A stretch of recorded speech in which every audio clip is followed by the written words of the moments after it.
রাশিয়ার রাজধানী মস্কোয় ইউক্রেনের ড্রোন হামলা, কয়েক গুণ জোরালো জবাবের হুঁশিয়ারি প্রেসিডেন্ট ভলোদিমির পুতিনের।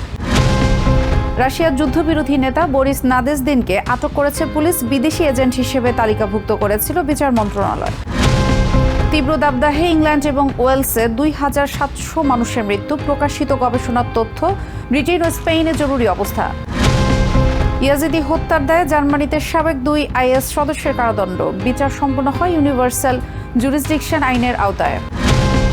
শিশুদের সোশ্যাল মিডিয়া ব্যবহারের লাগাম টানছে ইউরোপিয়ান ইউনিয়ন, লক্ষ্য অনলাইনের ঝুঁকি থেকে শৈশবকে সুরক্ষিত রাখা। ইউরোপের হালনাগাদ ও বৈচিত্র্যময় খবরাখবর আপনাদের সামনে এক নজরে তুলে ধরছি আমি রেশমা আহমেদ।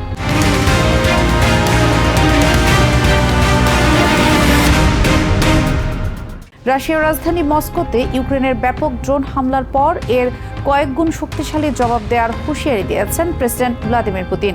এদিকে ইউক্রেনের আকাশসীমা সুরক্ষায় নিজস্ব ক্ষেপণাস্ত্র প্রতিরোধ ব্যবস্থা গড়তে প্যারিসে ইউরোপের মিত্রদের সাথে জরুরি বৈঠকে বসেছেন প্রেসিডেন্ট জেলেনস্কি।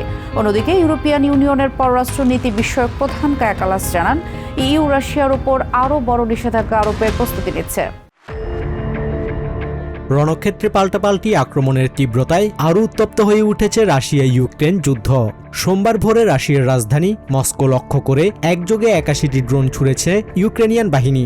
রুশ আকাশ প্রতিরক্ষা ব্যবস্থা অধিকাংশ ড্রোন ভূপাতিত করার দাবি করলেও পিওনিয়ারস্কি ও সোলনেচনোগর্স্ক শহরের বেশ কিছু আবাসিক ভবন ও গাড়ি পুরোপুরি ধ্বংস হয়ে গেছে।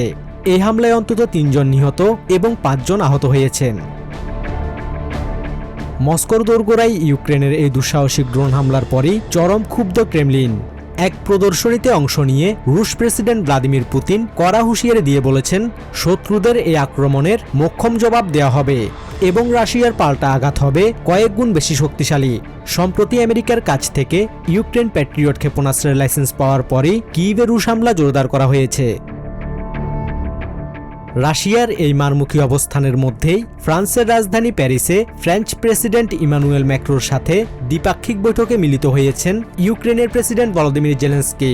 সেখানে ২৫টিরও বেশি দেশের শীর্ষ নেতা, জাতীয় নিরাপত্তা উপদেষ্টা ও প্রতিরক্ষা সংস্থাগুলোকে নিয়ে বসছে বিশেষ জোট কোয়ালিশন অব দ্য উইলিং, যেখানে ইউক্রেনের নিজস্ব অ্যান্টিব্যালিস্টিক প্রতিরক্ষা ব্যবস্থা গড়ে তুলতে ইউরোপের মিত্রদের কাছ থেকে সরাসরি প্রতিশ্রুতি আদায়ের চেষ্টা করবে কিয়েভ। এদিকে জোটের সমালোচনা করে বৈঠকটির প্রতিটি পদক্ষেপ খুবই নিবিড়ভাবে পর্যবেক্ষণ করা হচ্ছে বলে জানিয়েছে ক্রেমলিন মুখপাত্র দিমিত্রি পেসকভ। এটি আসলে যুদ্ধবাজদের একটি জোট। এই দেশগুলো মোটেও শান্তি চায় না, তারা চায় যুদ্ধ চলুক। তারা এক অবাস্তব ঘোরের মধ্যে রয়েছে যে আমাদের দেশকে কৌশলগতভাবে পরাজিত করা সম্ভব। আমরা খুব নিবিড়ভাবে এই জোটের প্রতিটি পদক্ষেপ পর্যবেক্ষণ করছি। অন্যদিকে ব্রাসেলসে ইউরোপিয়ান ইউনিয়নের পররাষ্ট্রমন্ত্রীরা রাশিয়ার বিরুদ্ধে নতুন নিষেধাজ্ঞার বিষয়ে আলোচনা করছেন। ইইউ এর পররাষ্ট্রনীতি বিষয়ক প্রধান কায়া কালাস জানিয়েছেন, বেসামরিক নাগরিকদের ওপর রুশ হামলার প্রতিক্রিয়া হিসেবে রাশিয়ার ২৫০ জন ব্যক্তি ও সংস্থাকে নতুন করে কালো তালিকায় অন্তর্ভুক্ত করার বিষয়ে তারা ঐকমত্যে পৌঁছানোর আশা করছেন। We are hoping for that we get 250 listings agreed, and then we are also working for the 21st sanctions package where we don't have agreement yet. Basudebnath, TVN24 news desk. রাশিয়ার প্রখ্যাত যুদ্ধবিরোধী রাজনীতিক ও সাবেক সংসদ সদস্য বরিস নাজেদ্দিনকে আটক করেছে দেশটির পুলিশ। সোমবার মস্কোর উত্তরে তার নিজ শহর দোলগাপ্রুদনি থেকে আটক করা হয়।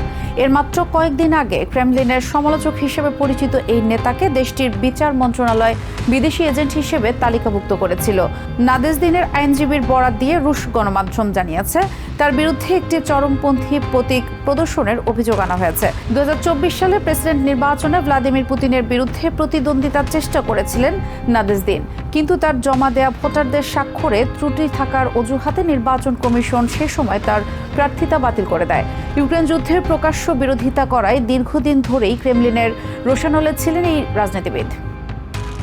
চলতি গ্রীষ্মের তৃতীয় দাবদাহে পড়ছে পুরো ইউরোপ। তীব্র গরমের প্রভাব এবং তাপ সংশ্লিষ্ট কারণে ইংল্যান্ড এবং ওয়েলসে প্রায় ২,৭০০ মানুষের মৃত্যু হয়েছে বলে জানিয়েছেন গবেষকরা। সোমবার ইম্পেরিয়াল কলেজ লন্ডন সহ কয়েকটি গবেষণা সংস্থার প্রকাশিত যৌথ গবেষণা প্রতিবেদনে এ তথ্য তুলে ধরা হয়। দাবদাহের কারণে এরই মধ্যে ব্রিটেন, ফ্রান্স এবং স্পেনের বন্যাঞ্চলগুলোতে ভয়াবহ দাবানল ছড়িয়ে পড়েছে।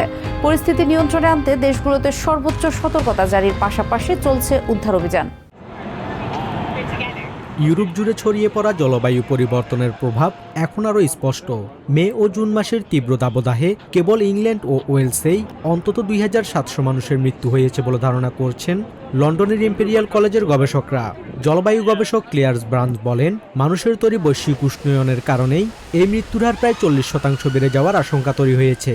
Our modelling shows that an estimated 2,700 people will have died as a result of the heat that we experienced during the two heat waves in May and June.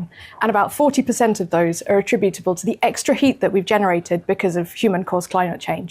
তীব্র এ দাবদাহের সাথে ইউরোপের দেশগুলোতে এখন মরার ওপর খাড়ার ঘা হয়ে দেখা দিয়েছে দাবানল। ব্রিটেনের নর্থ ওয়েলসের কনুই পর্বতের বনাঞ্চলে লাগা দাবানল লোকালয়ে ছড়িয়ে পড়ার আশঙ্কায় সেখানে জরুরি অবস্থা জারি করেছে প্রশাসন। ঘরবাড়ি ছেড়ে নিরাপদ আশ্রয়ে সরে যেতে বাধ্য হচ্ছেন স্থানীয় বাসিন্দারা। একই পরিস্থিতি ফ্রান্সেও। প্যারিসের দক্ষিণাঞ্চলীয় বনাঞ্চলের আগুন নেভাতে বিখ্যাত সিন নদী থেকে পানি সংগ্রহ করছে বিশেষ অগ্নি নির্বাপক বিমান। অন্যদিকে স্পেনের দক্ষিণ পূর্বাঞ্চলীয় আলমেরিয়ার প্রদেশে ইতিহাসের অন্যতম ভয়াবহ দাবানলে 7000 হেক্টরের বেশি বনভূমি পুড়ে ছাই হয়ে গেছে এবং অন্তত 13 জনের মৃত্যুর খবর পাওয়া গেছে। ক্ষতিগ্রস্ত এলাকা পরিদর্শনে গিয়ে স্পেনের প্রধানমন্ত্রী পেদ্রো সানচেস জরুরি সুরক্ষামূলক ব্যবস্থা জোরদার করার ঘোষণা দিয়েছেন।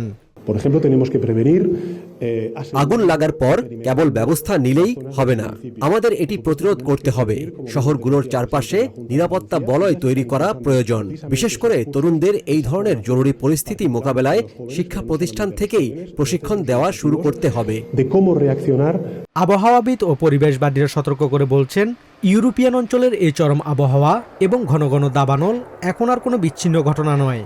জলবায়ু পরিবর্তনের এই ধারা অব্যাহত থাকলে আগামীতে ক্ষয়ক্ষতির পরিমাণ আরও বহুগুণ বেড়ে যাওয়ার তীব্র আশঙ্কা রয়েছে। Basudebnath, TVN 24 news desk. Iraq ও সিরিয়ায় ইসলামিক স্টেট IS এর শাসন চলাকালে 2 ইয়াজিদি শিশুকে দাসত্বে আবদ্ধ রাখা এবং ইয়াজিদি জনগোষ্ঠীর বিরুদ্ধে সংঘটিত গণহত্যা, মানবতা বিরোধী অপরাধ ও যুদ্ধাপরাধে জড়িত থাকার দায়ে সাবেক 2 IS সদস্যকে দোষী সাব্যস্ত করেছে জার্মানির একটি আদালত। সোমবার মিউনিখের উচ্চ আঞ্চলিক আদালত এই ঐতিহাসিক রায় ঘোষণা করে। রায়ে মূল অভিযুক্ত ব্যক্তিকে যাবজ্জীবন কারাদণ্ড এবং তার সাবেক স্ত্রীকে 9.5 বছরের কারাদণ্ড দেওয়া হয়েছে। ওই ব্যক্তির বিরুদ্ধে শিশুদের উপর নির্যাতন ও ধর্ষণের প্রমাণ পেয়েছে আদালত।